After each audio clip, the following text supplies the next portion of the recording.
Welcome to Mindful Live 77. Yeah, it is the 17th of May.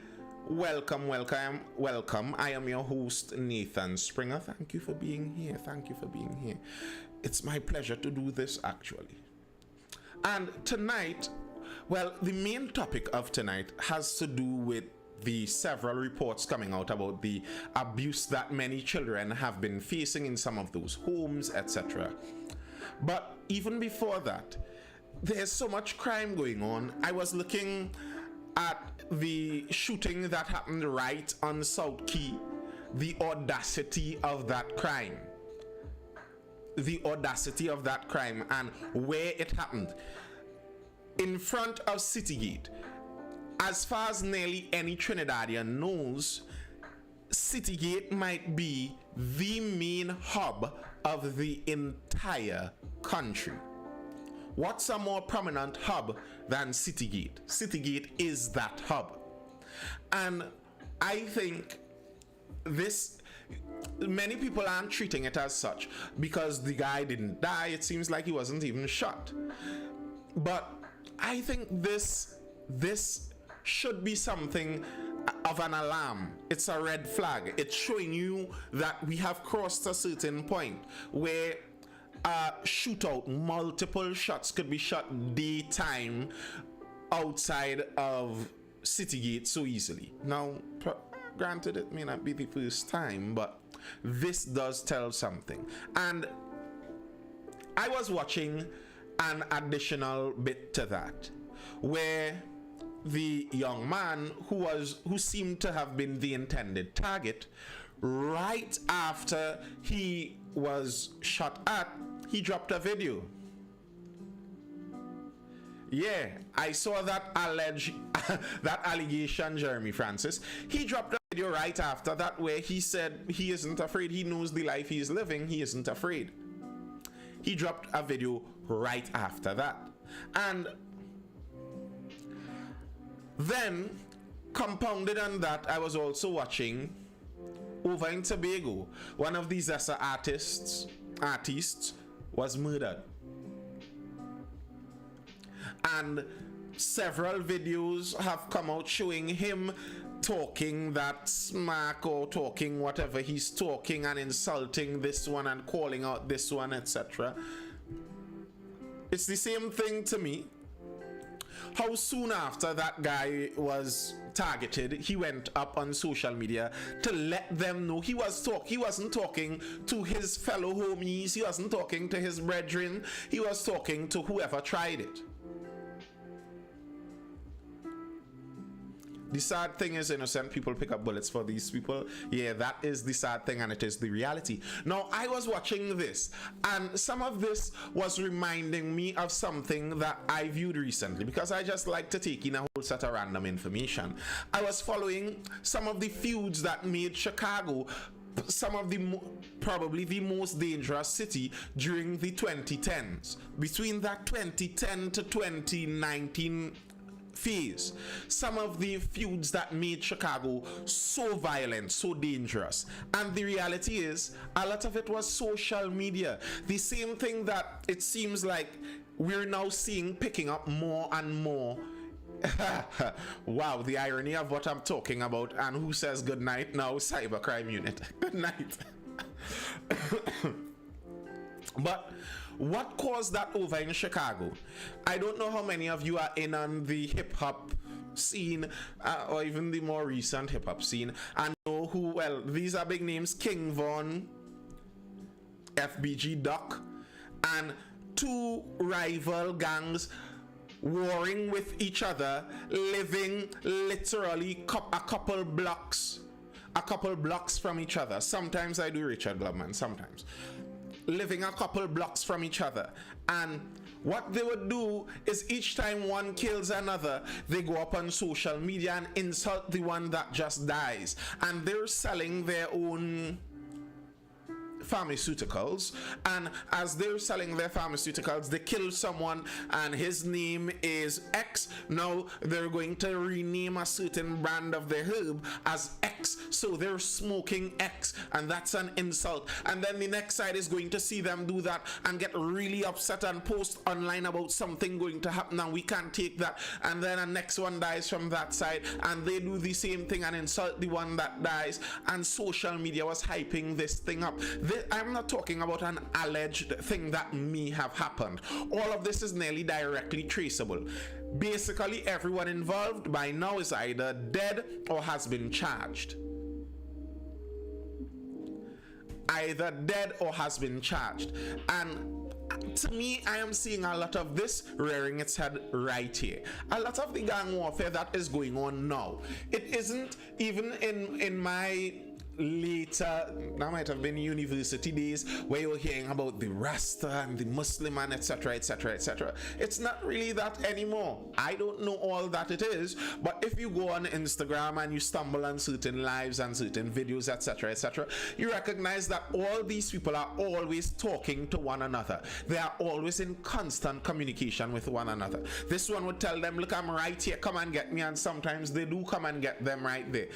And that is the very same thing that kept happening over there in Chicago during the 2010s and in the US in general. Several rappers came out of that scene and they flew up because they were rapping authentic. These guys were literally killing people on the streets, and almost all of it was easily evidenced. So they would, just like Bobby Shmurda did, they would go and literally talk about what they did, and that blew up their rap scene really quickly. But the end of it, all that calling out each other over social media and ranking on this one and calling this one out, and this one can't touch me, and what is this one going to do, and calling this one by name and insulting this one's mother, this one's relative, etc, etc, etc, and more killing. Social media on the gang culture, if you aren't aware of it, it's something different. It's a whole different game. Social media combined with gang culture. It's not the same thing from before. And I wonder what we would be doing and what we could be doing to solve some of this, because yeah, it is a problem, and I think it would only accelerate, because all of this, if you looked over in Chicago, where it basically came to a head, is one of the top rappers on one side killed on their main street in a gangland style hit, where they reminisced on the early 30s and 40s with Al Capone and guys like that. That was the style of the hit, because what kept happening is these guys are charging each other up. They are psyching each other up. When the ups run out and the ups say XYZ, XYZ, XYZ, we have to come out and say something more, and then we have to do something to back it up, and they are egging each other on. Now, I am not calling people patterns. This is just an analogy. This is just an analogy. But I don't know how many of you have had the boy days of running from a pack of dogs, a pack of pepper hounds, a pack of pot hounds, and seeing the dynamic there. Usually, one wouldn't bite you. It seems like none in the group really wants to bite you.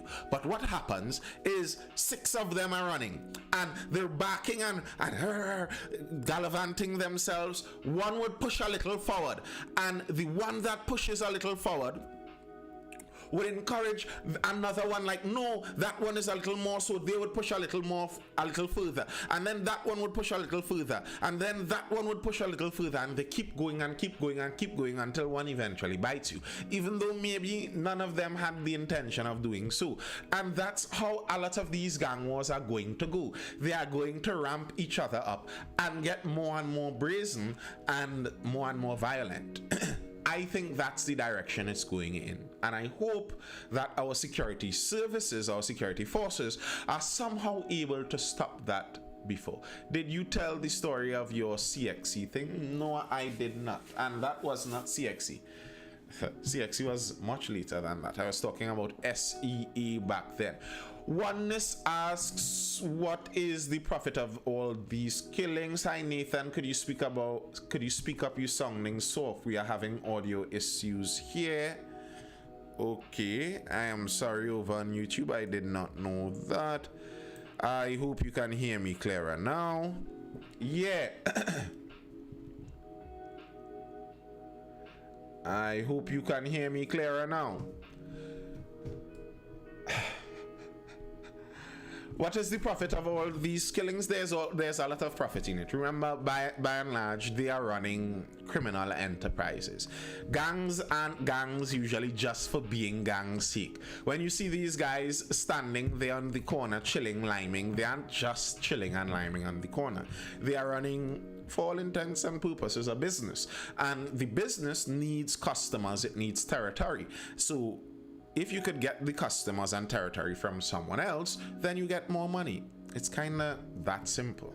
And then on top of the getting territory, etc., for more people, there's just the plain ego and pride inside of it, where if someone insults you, if someone previously hurt you or someone you love, it just has to continue from there. So you mix both the ego side, the pride side, the retaliation side with the business side, and the reason for the killings to me is not that difficult. It's pretty clear.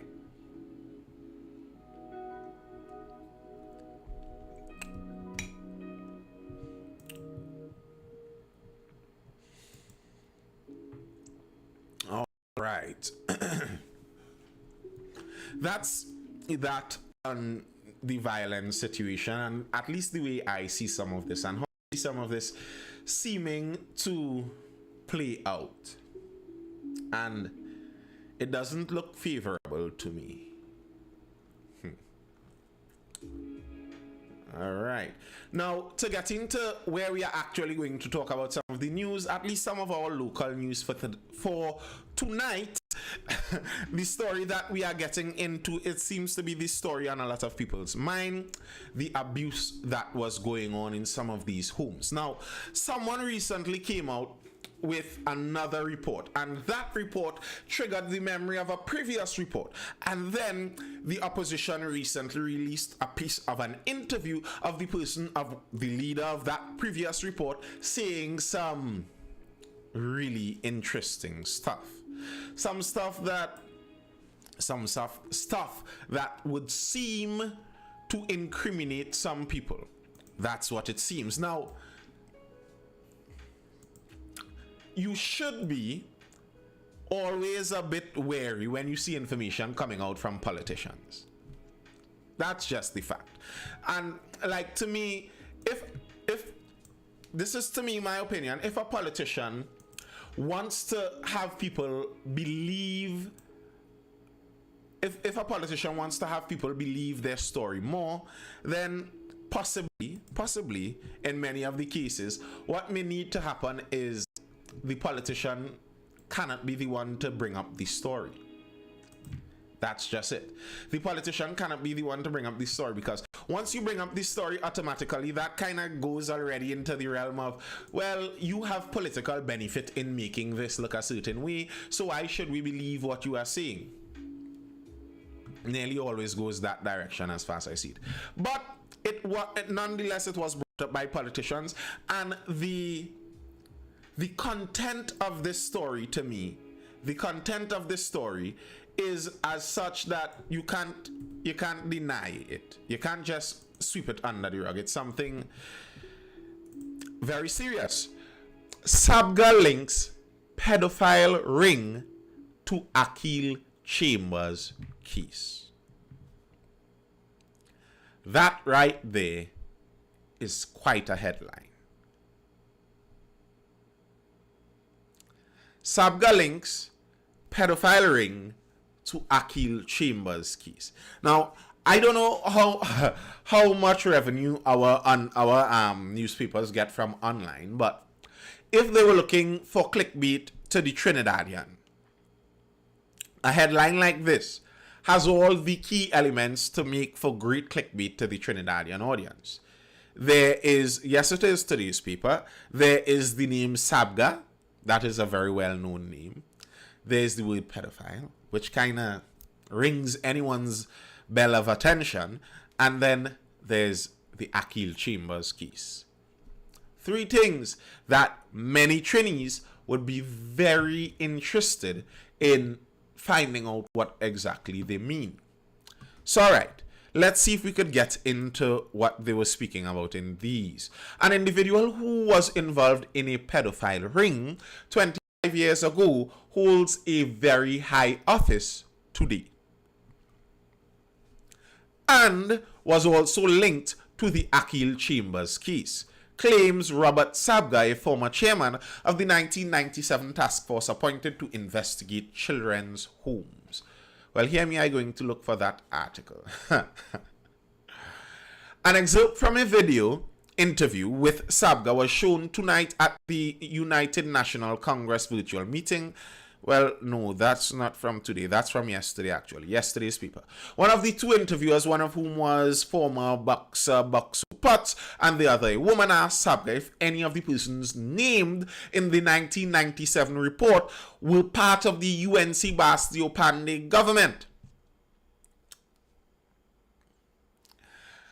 Sabga responded, "I will categorically tell you no, none. You have to remember the UNC had been in office a little over a year. What we ran into was something that was already established and endemic." The interviewer asked if it can be assumed that they were active members of the PNM government or party officials. "I can neither confirm or deny. They say that time is longer than twine. One of the key individuals has now shuffled off his immortal coil. He is gone, but one of the other key individuals still hold a very high position." From the moment I read this, I was very upset. I was very upset. For one, if you are interested solely in the betterment of children and seeking the best interest of children, would you phrase an interview talking about a pedophile ring in the base aspect of PNM or UNC? Why would that question even be the relevant question in this matter? How would they reach to asking that question? How do they know that that is a question to ask? If someone wrote a report on a pedophile ring from 1997 and I get a chance to interview them, my first question is not going to be, were the pedophiles UNC or PNM? That is a very strange line of questioning, one that doesn't quite make sense, at least to me. What's the purpose of that line of questioning, if not only just to create and stir some politics? And if you're creating and stirring and trying to get political points from an issue as such, that is despicable. However, it doesn't necessarily negate the story. It does not necessarily do that. The interviewer asked if it can be assumed. Yes, I cannot call names, but if you recall the story of the young boy who was buggered and who was drowned in a pool, he began as he was interrupted when someone shouted the name Akil Chambers. Sabga continued, "The autopsy report on that boy went the same way as our report because the DNA of two of these individuals were found in his body, in his cavity." There are so many questions to be asked here. There are so many. You sticking. Aye. The internet probably giving its seasonal trouble. I don't know what I could do about that. There are so many questions to be asked here. This was 1997. How did they get the DNA of these two people?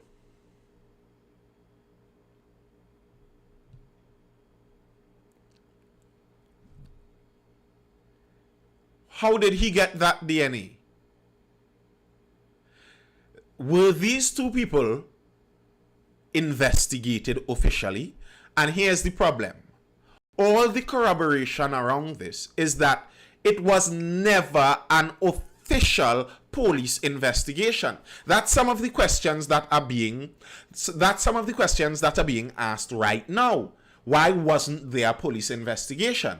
And it's being shown that there was never a police investigation. So how did you get these people's DNA? Our legislation governing DNA, I believe, only came out when? 2010 or something like that? This issue was since the 90s. How did you get their DNA? Okay, that's how you would get it from the boy. How did you get it from the accused or from the suspects? How did you get their DNA? And if two of their DNAs were both found inside of the murdered boy, how come these two people never faced charges for this? And then how come Mr. Sabga is able to know this information? Who told him that these two men's DNA were found inside of the little boy? There are so many questions inside of this, and I think that Mr. Sabga, in saying this, actually opened himself up for more questions than he may have thought he would put on, well, maybe not him, let me not put him in that, I don't know. But more questions may be asked of him than may be asked of the UNC's political opponents, who obviously they would be intending to push this towards.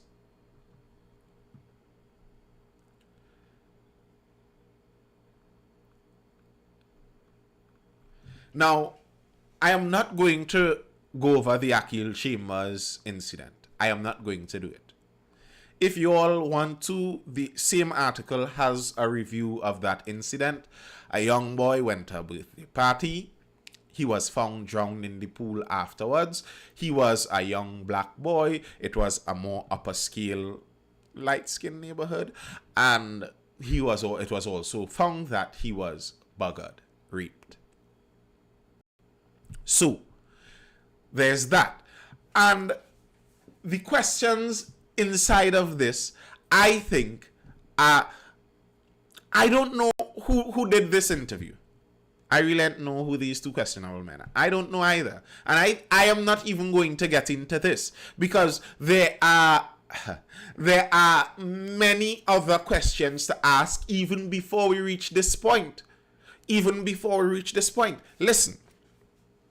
Something like being accused of running a pedophile ring and being the murderer rapist of probably one of the most highlighted stories in terms of child abuse and the end of that in Trinidad's history.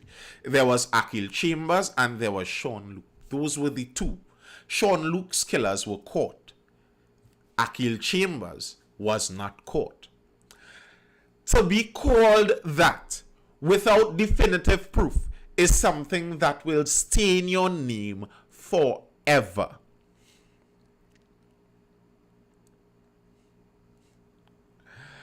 One is a...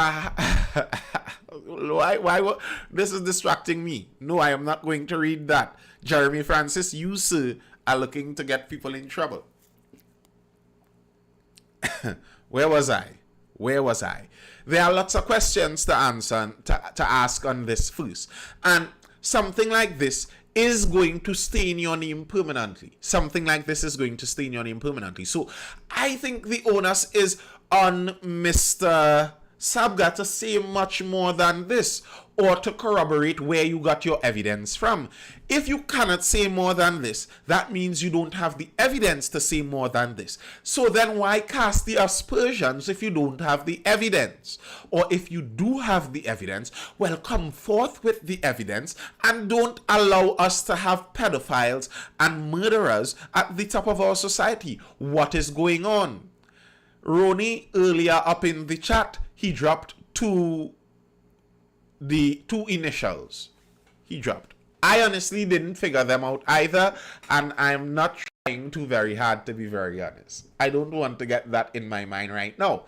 But with the local government elections right at the horizon, you could see some of the reason for some of this. You could see some of the reason. It's politics. Let me make sure that I am being heard over on YouTube now. It's politics.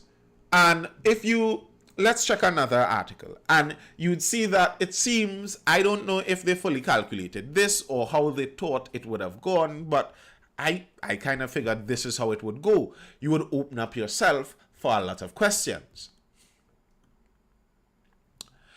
Outraged, Dana Briga claims Sabga trying to deflect. Minister in the office of the Prime Minister, Simon de Nobrega, has expressed outrage at Robert Sabga, chairman of a cabinet-appointed committee who also authored the committee's report on abuse and violence against children in the country 25 years ago. In thanking the Prime Minister for calling on the police commissioner to investigate, right? As a parent and a citizen, I cannot reconcile myself to accept that among those who must be made to answer would not also include those responsible for its suppression, including the author of the report, victimologist Robert Sabga. It's the very same thing I figured. My issue is we did not have a DNA bank then. Who, when, and where were these? That's the same thing I was asking. Listen, DNA evidence is what this man is claiming. He is claiming two high-profile people's DNA could be positively matched to the inside of a murdered and assaulted boy. That is quite a claim. And I think the onus is on you to provide some evidence for a claim like that. A claim like that is a breakthrough in the case. That is solving the case that has seemed so unsolvable for years. Because there's no positive explanation for how their DNA would end up inside of the boy. There's no positive explanation for that. So if that is true, that is the case right there. Having knowledge of evidence and proving the evidence in court of law are vastly different.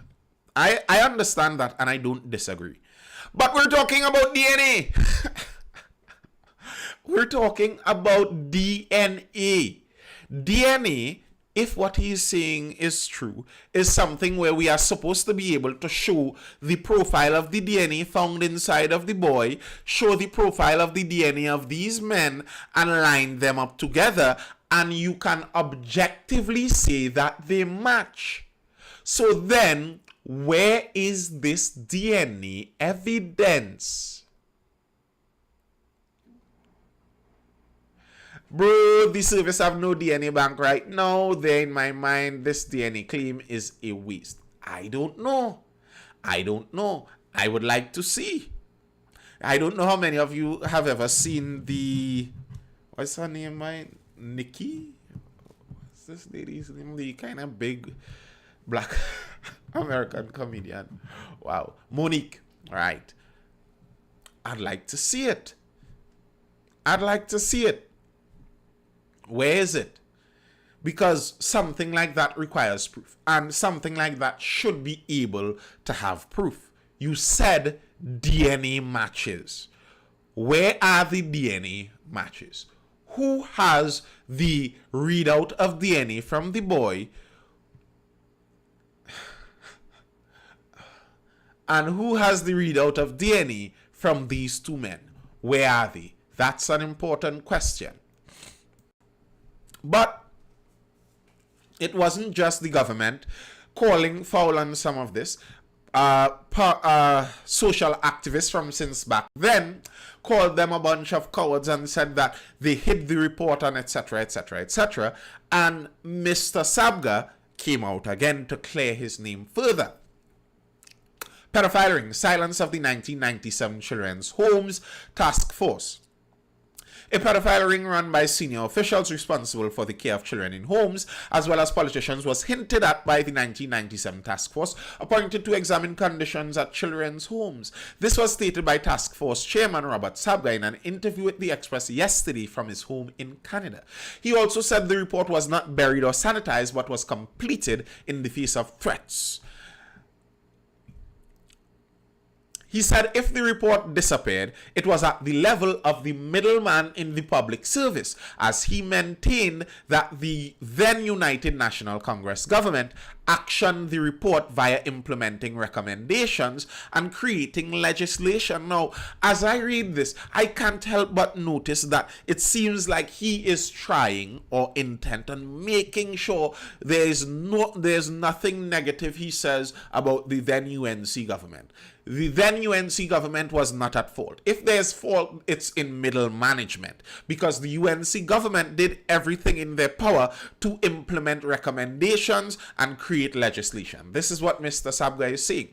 Asked if the report was buried and destroyed by the task force, Sabga responded, absolutely false. I don't know where that came from. When I read that yesterday and I saw that it was based on an interview the Express did, I can tell you unequivocally that never happened. Nobody ever asked us to do that, ever. So I categorically deny that.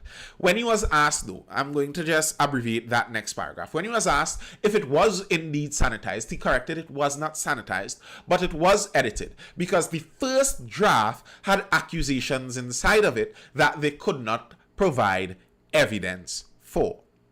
I wouldn't say it was sanitized, it was edited, because a number of members of the committee did not feel comfortable signing off on things we could not prove or validate, which seems fair. Everybody who is responsible for this cover up better get ready to go get more. Well, we don't own Gitmo, and who says it's a cover up? We're still trying to figure that out. The writer of the document says it wasn't covered up when he did it. We were basically making allegations. We left out some of the most salacious things for the simple reason we could not prove it. We heard it, but we could not prove it. Thus, the pedophile ring was part of those accusations that were heard but could not have been proven. Sabga said the task force discovered allegations that were unsavory but could not be substantiated. It is the activity of a pedophile ring that was using some of the homes and the connections in some of the homes, he said, adding that this was hinted at in the executive summary of the report, but they couldn't state it because they didn't have proof. Now,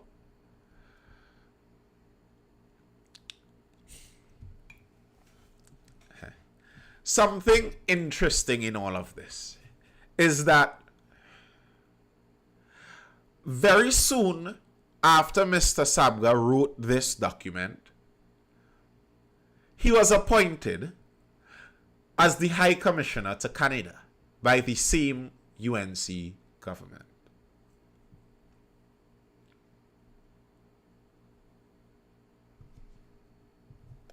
I just find that an interesting snippet to add in.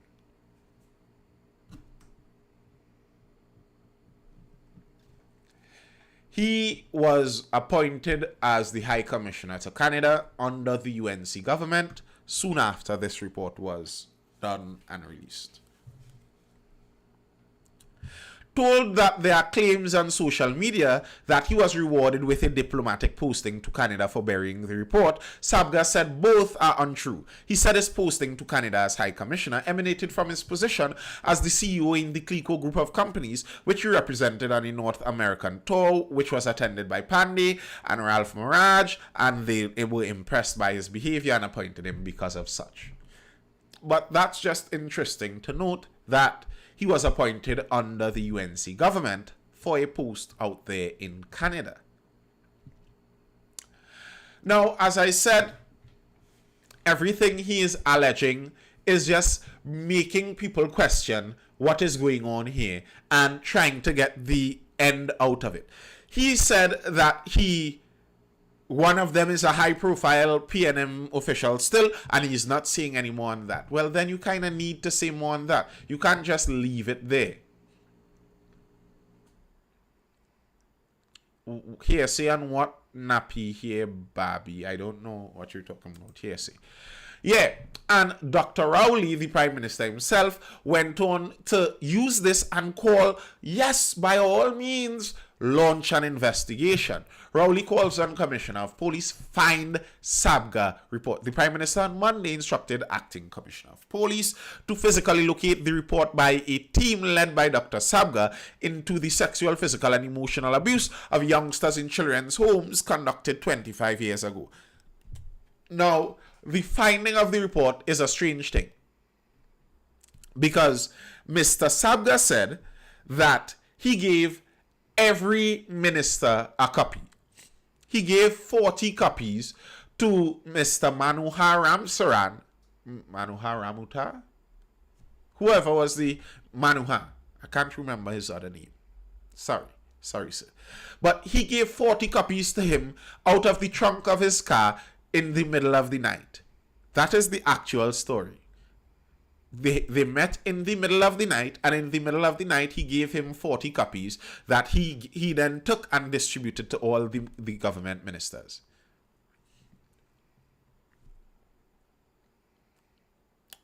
So the report is supposed to at least be in the hands of all the government ministers from 1997. And the strange thing about the UNC using this now as an attempt to point fingers at the PNM is the UNC was in power after that report came out in 1997. The UNC was in power 98, 99, 2000, 2001. 4 more years. So you had 4 years to do something about that report. If indeed there were 2 PNM officials who were linked to that in the report, there are no investigations that were launched from this. That seems very strange. Or who was ordered to destroy the report by who? To say they were ordered to destroy the report, who? Who ordered who to destroy the report? Where was the report destroyed? Follow the train. Okay, that late night rendezvous to give off the reports. Then to all the ministers. Where did all the copies from all the ministers go?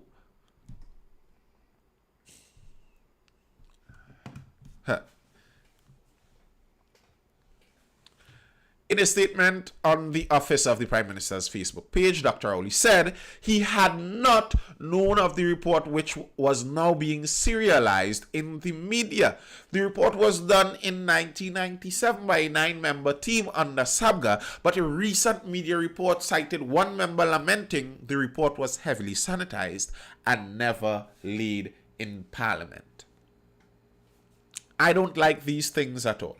I really don't like these things, because I find a lot of these things are just so convenient. They're too convenient. Some unknown member of the committee is making an allegation that cannot be corroborated. The known member of the committee is saying that allegation is false. He is making some other allegations of his own that he says he will not corroborate. What is going on?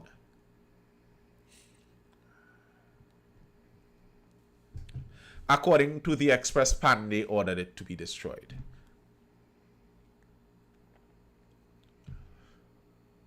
Pandey and Manning were best friends. A request for a favor. I don't care. There needs to be something out of that. And are you telling me that the then UNC was such a cohesive unit that child abuse of the most disgusting sort, all you needed was Mr. Pandey to say, forget about that, and no one in the membership or cabinet of the UNC backed or said anything about it? Okay.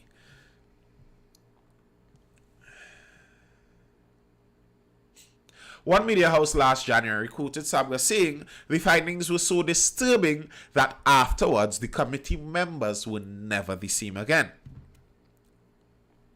Interest in the Sabga report has been revived by the recent laying in the House of the Judith Jones report, alleging a whole new set of abuse. On Sunday in a radio interview, former Gender Affairs Minister Verna St. Graves called them a bunch of cowards. Rowley said he had always paid special attention to children's homes, owing to his abiding concern for unfortunate children such as orphans and wards of the state. He said as Prime Minister he had established the Ministry of Gender and Child Affairs in the Office of the Prime Minister and operationalized the Children's Authority, which with offices in Port of Spain, yada yada yada yada. All this time, I and my government were totally unaware of the contents of his Sabga report, which is now being serialized by the media. So, Dr. Rowley has been in high-profile politics in Trinidad and Tobago since the 80s. Yes, Tanti Cams was. Since the 80s, Dr. Rowley has been in high-profile politics. A report done by the government, handed to every single minister, with allegations of this nature. You're telling me that it was never seen by Dr. Rowley or anyone else in his cabinet right now?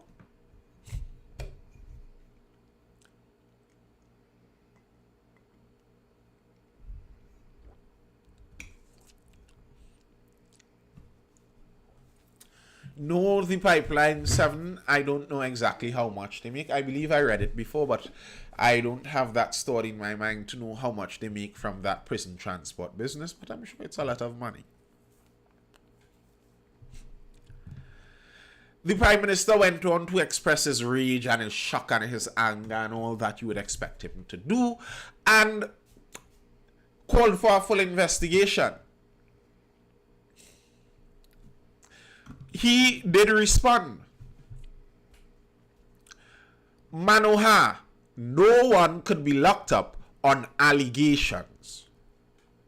Former Government Minister Manohar Ramsaran said yesterday action could not be taken to lock up anyone for allegations made in the 1997 Robert Sabga report into children's homes because there was no evidence. In a telephone interview with The Express, Ramsaran said the report was not buried, but action was taken by the then Bastille Pandey government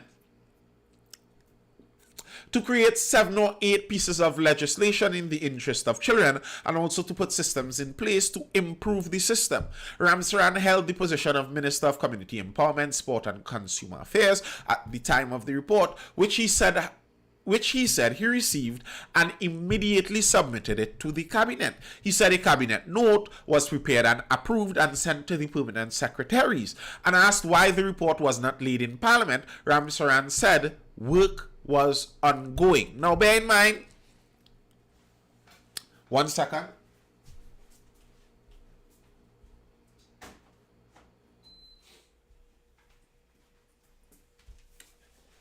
Bear in mind, 1997 to 2001. That's the period of time that they had the report and they were in power. His reason for not laying the report in the Parliament is that work was ongoing. Well, I guess these folks were working real hard.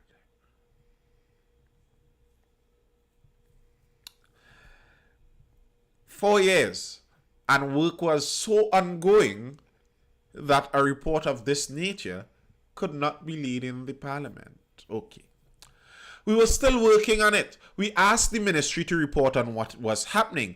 We didn't get much feedback from the ministry. It was a work in progress, he said. The Express noted the report spoke to sexual crimes and abuse and asked why was the report not sent to the police. Ramsaran said the government was not on a witch hunt. When I got the report, it went back to the ministry for further investigation. You can't just say that Mr. X did this and lock him up. You must have evidence and so on. It was sent to the permanent secretary. All cabinet notes are sent back there, he said. I want to assure you, nothing was buried.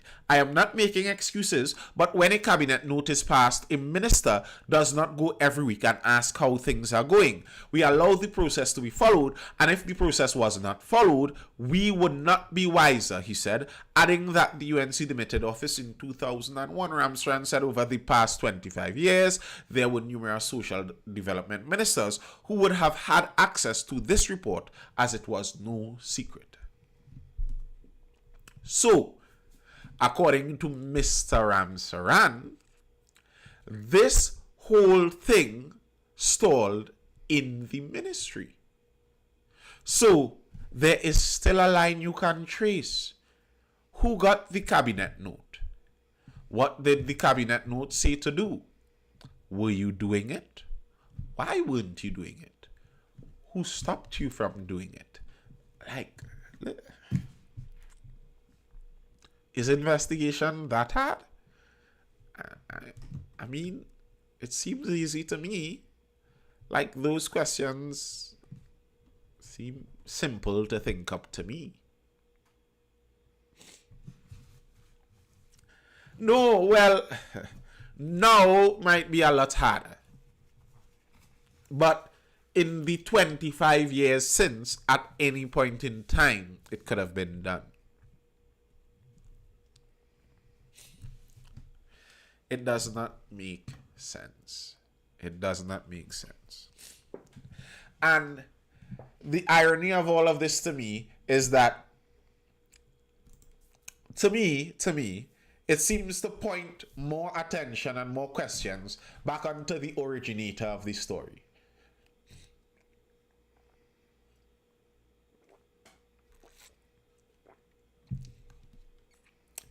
A lot more criticism may be headed to the originator of the story, the guy who's telling it, for him to tell all that he knows. Because if he doesn't tell all that he knows, he may start to seem like he is protecting someone. Is every government wrong the world doing these things? That is kind of true. And to me, one story before I go, because I read the first piece of this story since last week, and I could have predicted this was going to happen. I'm upset that I didn't say this last week to show that I could have made this prediction. And I find it's very similar to like what happened with this Sabga report, where you say something thinking it's going to be received one way, and it's actually received the other. So our Minister of National Security, last week mentioned that he was attempting to show how many temptations come their way as ministers and how honorable he is in refusing those temptations. This was just so predictable to me. Heinz, someone once offered me a US $78,000 watch. I chased them out. National Security Minister Fitzgerald Hines said yesterday he had to chase someone out of his office who offered him a US $78,000 watch. He was speaking at a news conference at the police, yada, yada, yada, yada. Hines revealed this information as he emphasized the need for integrity in the crime fight. Now, y'all in the chat, before I read the second story to this, what do you think is going to be the follow-up story to this? What do you think is going to come after? What do you think is going to come after? He said someone offered him 70. Exactly, Richard Glubman. Exactly. I read this story and I was like, but Mr. Hines, you just admitted someone did a crime. And your response was just to tell him leave? We kind of need to know who that person is. Who is out here with enough wealth to offer a $78,000 watch to a politician and bold enough to try it. And what did they want you to do? These are all things people would want to know. I saw this and I thought, well, look how Heinz put himself up. Look how good old Fitzy gone and put himself up there. Of course they're going to ask that. And as predicted, Monilal calls on Heinz to name person. Of course. Of course. And to be honest, I might have predicted that it would have been Mr. Monilal to make the call too. Minister offered US $78,000 watch. Opposition MP Dr. Rudal Munlal has called on the National Security Minister Fitzgerald Hines to name the person who attempted to offer him a US $78,000 watch and whether he reported the incident to the police. On Wednesday, Hines disclosed that he was speaking where he was speaking. Right. Of course, that's the next question that is going to be asked. But no, you're out here so trying to show yourself to be, upstanding. Someone once offered me $78,000 US watch, and I am such a man of integrity. I chased them out of my office. Yes, I did. But who is the man? Because that's that's attempted bribery of a public official. We kind of want to know who is this person. Just as with Mr. Sabga, if you're saying two people's DNA was found inside of a murdered boy, we kind of need to know who those two people were. And where do we find that DNA match? Where is that DNA match going to be found? And ironically, that could actually link back to some of the first things I was saying at the very beginning. When you look at the kind of crime that is burgeoning in our society, and it seems to reflect something that already passed in the United States, where you had that blending of the gang life with social media, and it creates for a deadly combination. All right. That's all I have for now, folks. Thank you for joining me. I hope you were educated, informed, or entertained. Any quick questions before I go?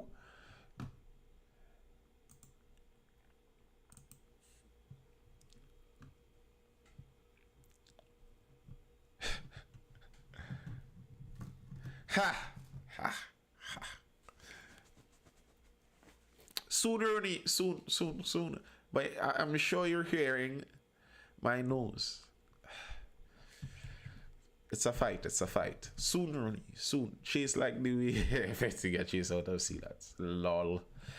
Alright. Thank you all for tuning in. It was nice. I will see you all again tomorrow. Who we going get out? Who we going? I don't know. I don't understand exactly what that is saying. I miss nappy here, Barbie. But nice to have you joining me nonetheless. It was nice.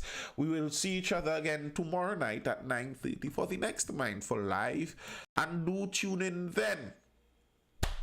Until then, peace. Laters, folks.